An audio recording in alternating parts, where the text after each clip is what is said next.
So my name is Erin, and I'll just get right into it. I grew up, and I always knew who God was. Both my parents were Christians. But since I was little, I always felt different. I always felt uncomfortable, and I just kind of didn't really fit in. So as I got older, I had been a good girl, and as I got older, I just began to rebel and within myself. I didn't like myself. So, at the age of 12, I felt fat, and I kind of, a couple years later, I started burning myself, and I, was throwing up, and from then I went on to cutting myself, and I was made fun of at school, and there's rejection everywhere that I looked, just rejection. Nobody liked me, and there's no reason why, so you just completely turn on yourself. So I dropped out of school, and I actually decided that I would run away because, run away to California. So at that point, I jumped on a bus, and I tried to get to California, and this man kind of tricked me in Las Vegas, and I got to Las Vegas, and he raped me, and I was kind of stuck there for a couple days, and you come to this point when there's who do you turn to for help? I couldn't call my mom to come help me. I didn't even know where I was, so a few days later, I did end up getting home, but it takes your voice away. And I cut off all my hair, and I, eventually got into drugs, and very quickly you're shooting heroin, and everything's just gone. Nothing matters, and just shame starts to pile on. So this was going on for a few years, and in the midst of it, I've been in rehab, they've put me in the hospitals, they say she's manic depressive, she's on suicide watch, and they watch you through a window, and all this kind of stuff, but within me, I knew in the depths of me, I didn't want to die, I wanted help, since I was a little girl, I wanted help, that's why I'd cut myself, so somebody would see, so somebody would help me, because I couldn't help myself. And I always knew God. And I always believed him, and I was probably angry at him at those times. Yeah, because I wrote a lot of angry poetry about everything. So finally, a close friend of ours, he OD'd, and I just was convinced in my head, I was going to OD next. I had to get out. I had to leave. So I left Connecticut, and I was drove to Arizona throwing up, and I had a seizure. I'd always have seizures back then. And I got in this hotel room by myself in Arizona, and my dad had given me the book, The Believer's Authority by Kenneth Hagin. And so, I was dope sick, and I was reading this book, and, it just began to make sense to me, and these things just began to open up, and I started to, believe, that this is what I'm supposed to do, and so I was getting clean, and I was that's where I believe, I really started my personal relationship with Jesus. So from that place, though, I didn't really have anywhere, I didn't know where to go, so I ended up in Pittsburgh. I had a friend there. And so I didn't have any church family, and I didn't really, it's when you're some people get saved radically, and the day and time and everything changed, and it wasn't like that for me. I just believed in Jesus and began to pray and stuff, but I still did stuff that I guess I maybe shouldn't be doing this, and you start to slowly change, but I didn't have people around me. And so at that point, when I was still weak, I got into a very bad relationship. I actually got into a relationship with a girl, and I knew that I shouldn't be. And so that just when I was trying to get free, these layers of shame came on me, and I got involved in habitual sin, and I couldn't find help. And so this relationship actually was 6 years of my life. And I came back to Connecticut, and I went to church, and I tried to get help, and I tried to tell people what's going on, and nobody would help me, and everybody shut the door. And so I was like alone, just hating myself, just hating everything that I did. I'd literally get up, and I'd move to different cities to try to get away from this situation, and then I'd go back. And so at some point, this relationship ended after 6 years. And I went right back to heroin. So I only used a little while this time. I only used for about 6 months. And after 6 months, my whole world was upside down. It was like up was down, down was up. I had given myself to this person. They left me, and I was nothing. I had given them a position that I should only give God. I only felt okay if, I let them kind of mock, like complete me, and they didn't. So at that point, I had to be with God. I only knew God could help me. So I left home again, because some people say, you run away, Erin. Well, I knew that I had to go be alone. And so I moved back to Pittsburgh, and I would literally walk the streets like by myself. I had no friends, I had no nothing. I just walk and talk to God, and in complete desperation, just cry out to him, Lord. My mom would get upset because she hated that I was just walking around this city by myself. Just like, God, please, you gotta help me. You gotta help me because I'm broken and I can't do this by myself. And actually, so from there, something started to build. I knew that only he could help me. And from there, I actually went and worked on a boat out west. And there was another place of complete isolation where it was just like my iPod and listening to worship music and just, God, you gotta help me, you gotta help me, you gotta help me. And he became to be like my complete lifeline. Like that was it. Like no one would try to take my iPod away, 'cause I was not allowed to listen to music while I worked. But my boss knew if she came in, I gave her a look, like, don't even think about it. And then I came back to Connecticut, and that is when, like, my relationship with Jesus really started. I lived in an apartment alone in Hartford, and I was really twisted. Like, I was, like, twisted, like, within myself, because I hated myself, and I didn't know how to meet new people, because I couldn't tell you anything about where I was from, because I felt like I'd be, like, disrespecting God. And I had been in secret for so long that, like, I was a very weird person to meet. I was not good at conversation. I looked down. I felt bad if people had to, like, be around me and talk to me. And so I just began to be in my apartment and just really cry out to God. And I remember days when I'd be so depressed, and I'd just literally roll out on the floor, and I just started, as I say, like, to dare to believe that maybe instead of being the last person that God used, that I was exactly the person that God wanted to use, that God took people like me and he turned them into something beautiful and glorious. You have to understand, though, that I did not believe that, and I really felt foolish. I really felt embarrassed to, like, start to believe these things, because I was so twisted up with shame.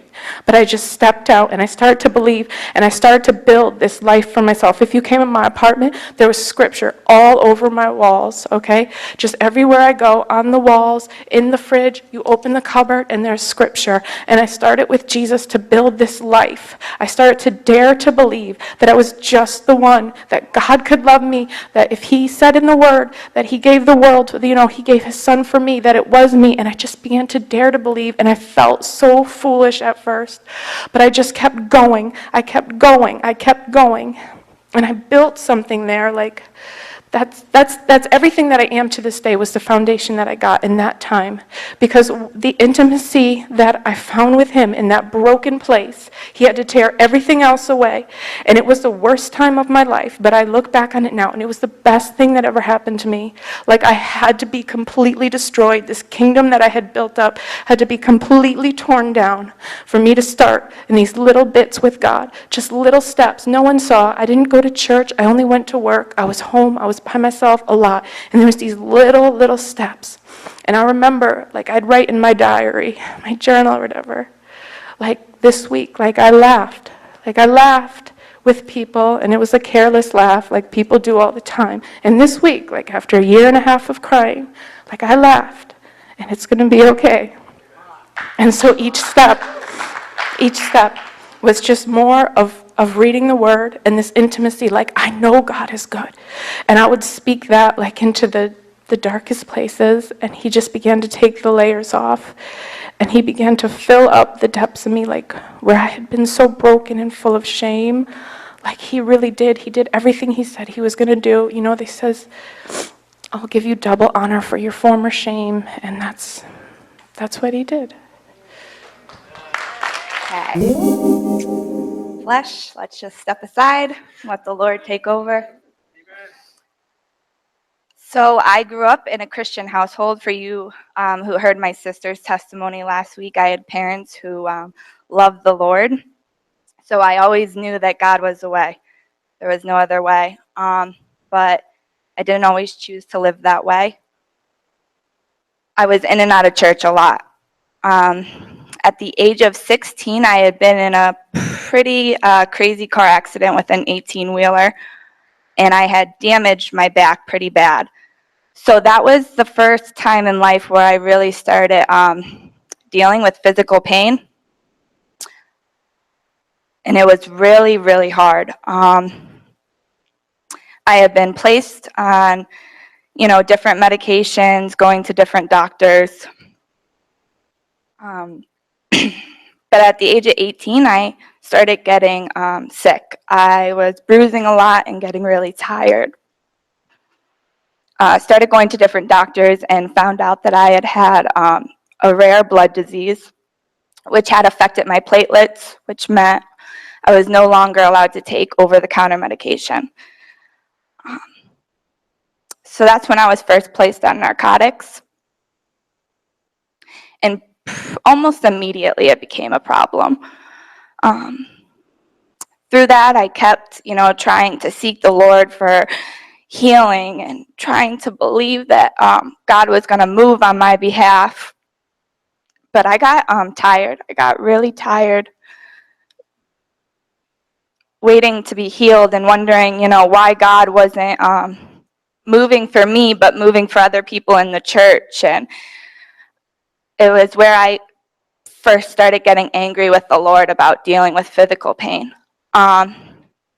Pretty quickly after that, I had been diagnosed with endometriosis, had surgery, and it was almost like every time I went to the doctors, it was something new. I was being placed on more medication. I eventually had to leave college, had to stop working.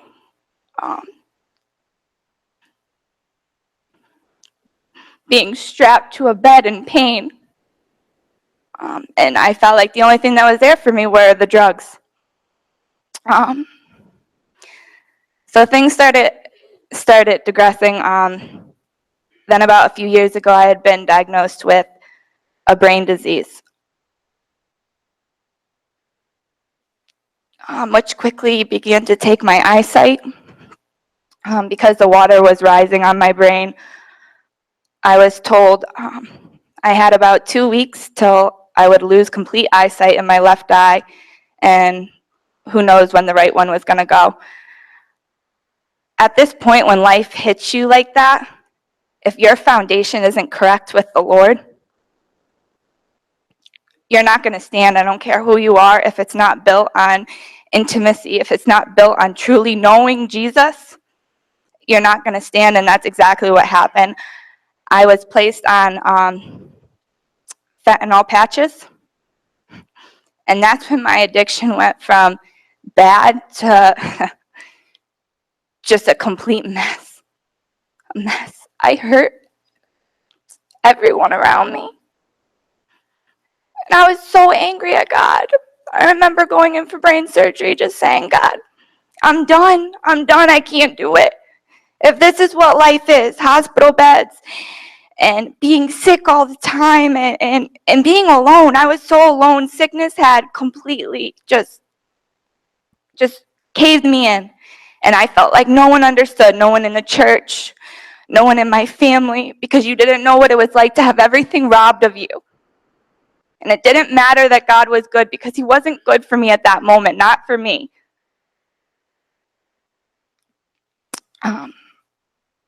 After my second time overdosing, I had been placed on life support. And when I woke up, I knew like in the depths of me, this was only something Jesus could fix. And so my family, said, please go to Teen Challenge. Please. And I did. And I will tell you right now, it was the hardest year of my life, but it was so, so rewarding. The Lord just placed me in this time where I could just be alone with him, where I finally got down to those dark areas of my, in my soul, and I could admit out loud that I was angry at God. I was so, so angry. He had disappointed me time and time again. And I had been so afraid to say that out loud. I was so sick of feeling like something was wrong with me because I'm still sick and people around me are getting healed. And I was so sick of knowing all these things about God but not knowing them personally. And slowly but surely, me and God we just built this foundation. Me and him, it was nothing else, just time spent with him. And God showed me, God never left me. Not in those times when I was doing drugs, not when I was going in and getting brain surgery. I mean, he restored my eyesight with only a 20% chance of if it ever coming back. He restored it. I came through that 3 days out of the hospital after my brain surgery. I haven't been sick in I don't know how long. So whatever doctors have written on paper that I have these diseases, I've not been hospitalized in like 2 years. So